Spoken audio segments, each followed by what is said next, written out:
Hello বন্ধুরা, আর একটা নতুন ব্লগে তোমাদের স্বাগত জানাই। আজকে দেখো একটা সারপ্রাইজ আছে। আজকে আমরা দীঘা যাচ্ছি। হঠাৎ করে রাত্রিরে প্রোগ্রাম সেট হয়েছে, ভাইরা এসেছিলো, একটু গল্প গল্প করতে করতে দীঘা ঘুরে আসি। এবার আমাদের তো উঠলো ভাই, তো কটক যাই, কোনো টিকিট কাটা নেই, চল আমরা লোকালেই চলে যাবো। তা আমরা লিফটের তো টিকিট কাটা নেই, চল কোনো ব্যাপার না। এইবার দেখো বড় ভাইরা আমার বাড়িতেই রাত্রিরে থেকে গিয়েছিল। এবার আমরা এই সকালবেলা, এখন কটা বাজে জানো, ভোর 5টা, এখন আমরা বেরিয়েছি। যেহেতু আমাদের কোনো টিকিট কাটা নেই, কোনো হোটেল বুকিং নেই, আনসার্টেনভাবে বেরিয়ে গেছি, বাচ্চা নিয়ে যাচ্ছি। এই দেখো আমরা 5টার সময় যে আমাদের বাড়ির স্ট্যান্ডে দাঁড়িয়ে আছি, এই গাড়ি কিছু নেই, দাঁড়িয়ে আছি। তারপরে এই দেখো একটা ট্যাক্সি পেয়েছি, ওই শেয়ারের ট্যাক্সি হয় না 10 টাকা করে, ওটা দিয়ে জাস্ট আগে আমরা শিয়ালদা যাচ্ছি। এই যে এবার দেখো এই স্যাটেলের ট্যাক্সি পেলাম, এই যাচ্ছি দুটো ট্যাক্সিতে। মানে সে কি বলবো, কোনো রকমে এর ঘাড়ে ওর ঘাড়ে করে গেছি, কেন সকালবেলা কিচ্ছু পাচ্ছিলাম না। এদিকে ট্রেনেরও টেনশান হচ্ছিল, লোকালে যাব। তারপরে এই শিয়ালদায় নেমেছি। শিয়ালদায় নেমে এখান থেকে ওই প্রিপেইড ট্যাক্সি ওই যে শিয়ালদায় যাত্রীসাথী, ওই যাত্রীসাথী অ্যাপ ডাউনলোড করে ওখান থেকে ওই যাত্রীসাথীর ট্যাক্সি নিয়ে এবার আমরা যাচ্ছি এতে সাঁতরাগাছি থেকে আমরা ধরবো। অ্যাকচুয়ালি ওটা হচ্ছে সাঁতরাগাছি পাঁশকুড়া লোকাল, তা ওটা লেট ছিল, 1 ঘন্টা 10-15 মিনিটের মতো লেট। তারপরে যাই হোক ওখানে গেলাম। এই যে দেখো আমরা এই সাঁতরাগাছি এসেছি। এবার এখান থেকে এই ট্রেনটা 6:45 ছাড়ার কথা, লেট হয়ে এটা ছাড়লো 7:30, মানে 45 মিনিট এদিকে লেট। এইবার এই ট্রেনে উঠলাম জগন্নাথের নাম নিয়ে। মোটামুটি ফাঁকাই ছিল, আমরা বেশ ভালোভাবেই বসেছি। যাকে সিনিয়র সিটিজেনে একটু বসে পড়েছিলাম। তারপরে এইবার নেমেছি আমরা। এখানে এসে পাঁশকুড়াতে প্রথমে থামলো, তারপরে মেচেতা, পাঁশকুড়াতে থামলো, তারপরে মেচেতা এলাম। মেচেতা থেকে ট্রেনটা এবার যাচ্ছে দীঘা। এই টুকটাক খাবার কিনে খাওয়া টাওয়া হয়েছে। এইবার দেখো এই পুরো 12টায় আমরা দীঘায় নামলাম। ল্যান্ড বললাম, ওই ল্যান্ডই বটে, যেভাবে এসেছি আমরা।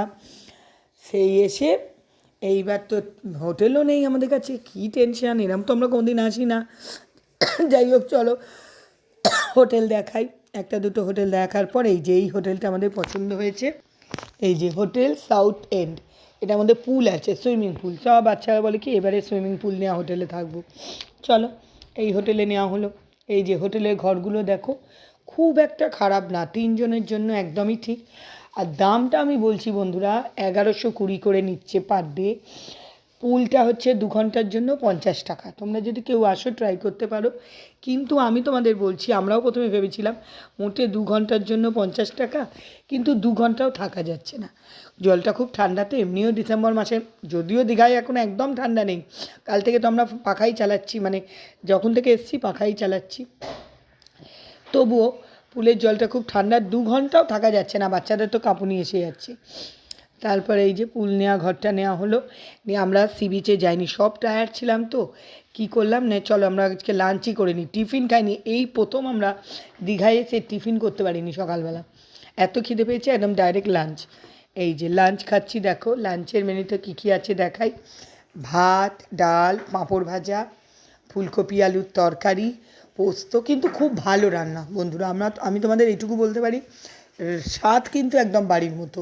বা পোস্ত ছিল, অরিজিনাল দিয়ে করেছে। আর তার সাথে এই যে আমরা কাতলা নিয়েছি, কাতলা মিল নিয়েছি, 140 টাকা করে কাতলা মিল ছিল। আর কিছু নিইনি, কেন জার্নি করে এসেছি তো। এই খেলাম, খেয়ে দিয়ে এইবার সব পুলে, দেখো না একটু রেস্ট নিতে দিচ্ছে না, এবার সব পুলে গেছে। এই যে পুলেতে দেখো, এই পুলেতে সব আনন্দ করছে। আমাদের 3টেয় ঢুকেছি, তার মানে 5টা অবধি আমাদের টাইম। কিন্তু কি বলবো, 5টা অবধি আমরা থাকতে পারিনি। 4:45 নাগাদ আমরা নেমে উঠে গেছি, মানে সব কাঁপছে। তারপরে উঠে এই বাড়িতে চলে এসেছি। এইবার তো সব একটু রেস্ট নেবো, কেন অনেক জার্নি করে এসেছি, খাওয়া দাওয়া ঠিকঠাক হয়নি, রেস্ট নেবো।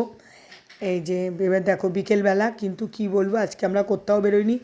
আমার বড় ভাইয়ের শালি পড়ে গেছে, ওর পড়ে গিয়ে কোমরে চোট পেয়েছে। আর বাচ্চাগুলো রেডি হয়েছিল, আমার মেয়ে আর ছোটো ভাইয়ের মেয়ে রেডি হয়েছিল, বাট ওদের নিয়ে আর বেরোনো হয়নি। ওরাও রাগারাগি করে নিজেরা ছেড়ে দিয়েছে, নিজেদের মতো চলছিল। আর বেরোয়নি, আমি তো একটুখানি বেরিয়েছিলাম, আমার ছেলেকে নিয়ে দুটো ফটো তুলেছি, ওটা তখন ভিডিও করিনি, ফোন নিয়ে যাইনি, ভিডিও করিনি। তারপরে একটুখানি মুড়ি টুড়ি খাওয়া হয়েছে, সেগুলো আর ভিডিও করা হয়নি, যেহেতু আমার মেয়ে রেগে গেছিলো, বেরোতে নিয়ে মানে বিচে নিয়ে যাইনি। দীঘায় একদিন এসে সিরিজ দেখেনি, রাগের চেটেও আর কোনো ভিডিও করা বন্ধ করে দিয়েছি। তারপরে আবার রাত্রিবেলা এই যে ডিনার করেছি দেখো, ওরা ভেজ রাইস নিয়েছিল আর চিলি চিকেন নিয়েছিল, আমি রুটি আর তরকা নিয়েছিলাম। এই নিয়ে একটা দিন শেষ হয়ে গেল। চলো কাল সকাল থেকে আবার নতুন করে